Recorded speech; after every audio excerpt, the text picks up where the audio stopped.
জনগণের ভালোবাসার জায়গায় স্থান করে জেলা প্রশাসক এই সিলেট আর কখনো দেখে নাই।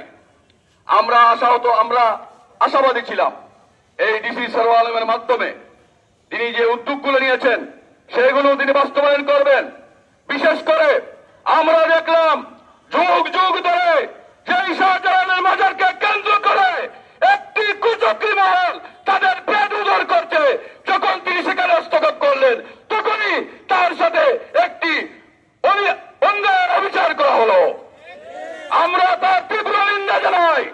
আমরা সিলেটের শাহজালাল উত্তরসূরিরা এখানে সমবেত হয়েছি।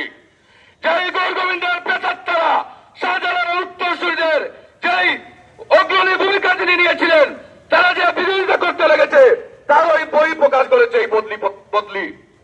আমরা আশা করব যে এই সমস্ত রাজনৈতিক নেতৃবৃন্দ তাদের ভবিষ্যৎ নষ্ট করে কিছু আর্থিক অনুদানের লোভে পড়ে, কিছু টাকা পয়সার বাগবাটোয়ারা পাওয়ার লোভে পড়ে যারা এই কাজটি করিয়েছেন, সিলেটবাসী তাদেরকে কখনোই ক্ষমা করবে না ইনশাআল্লাহ। এর আপনাকে জবাব দেওয়া হবে ইনশাআল্লাহ। আজকে সারা সিলেটবাসী আন্দোলনে নেমেছে। চকিগঞ্জ, কানাইঘাট, কোম্পানিগঞ্জ, বিয়ানীবাজার বিভিন্ন বদিন আমরা খবর পেয়েছি রাস্তায় নেমেছে। এই ডিসি সাহেবকে যেন এখান থেকে বদলি না করা হয়। আমরা আপামর জনতা আমরা ঐক্যবদ্ধ হয়েছি। ইনশাআল্লাহ সিলেটের ডিসি মহোদয় আবারও সিলেটে থাকবেন। আমরা বারবার মাননীয় প্রধানমন্ত্রীর দৃষ্টি আকর্ষণ করছি।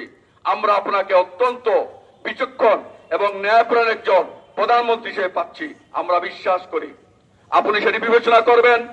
গুটি কয়েক নেতার, গুটি কয়েক আমলার রুশাল হলে প্রয়োজন এরকম একটি যোগ্য একজন ডিসি যেন সিলেট থেকে বদলি হয়ে অন্য কোথাও যেতে না হয়, সেটিকে আপনি বিবেচনা করবেন। আমরা আজকের এই সমাবেশ থেকে আবারও জোর দাবি জানাচ্ছি, আপনি বিষয়টি বিবেচনা করুন। সংগ্রামী সিলেটবাসী,